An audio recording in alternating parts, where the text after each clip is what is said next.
কে দিল পিরিতের বেড়া লিচুর বাগানে কমলার বাগানে সৈগ কে দিল পিরিতের বেড়া লিচুর বাগানে।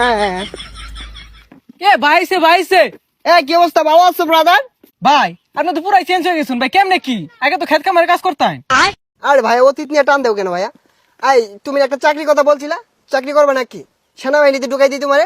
উচ্চতা তো ভালোই আছে তোমার। ভাই আমি যে উষা, আমার তো পুলিশে নেয় না, সেনামিতে ঢুয়ে দিবেন কেমনে কি ভাই? আরে সমস্যা নাই, সেনাবাহিনী আমার কাছে ছোট ভাই। তুমি যদি 2 ফুট চাও তাও তোমারে ঢুকাই দিব না মানে চাকরিতে। আচ্ছা ভাই ঠিক আছে, একটা চাকরির ব্যবস্থা করে দিন যে। এই ভাইয়া দাঁড়াও, একটা ফোন দিই। হ্যালো কদম আলী, এই মুড়ে আমার গাড়িটা নিয়ে আসো তো। কি কোন ভাই, এসি ভার ওটা এত বড় গাড়ি ঢুয়াইতেছেন ঢুকবো? আরে সমস্যা নাই, আসলেই দেখতে পারবা। ভাই এত চেঞ্জ এত টিয়া পয়সা ভাই কেমনে সম্ভব এগুলো ভাই? এই যে ভাই আপনার গাড়ি। ভাই এই গাড়ি চালাতে পারবেন? আরে 12 মাস তো এগুলাই চালাই। এই সরো। দেখছোস ভাইয়ের কি চেঞ্জ। এ ভাই ভাই ভাই এ ভাই ভাই ভাই ভাই ভাই উঠেন ভাই, উঠেন।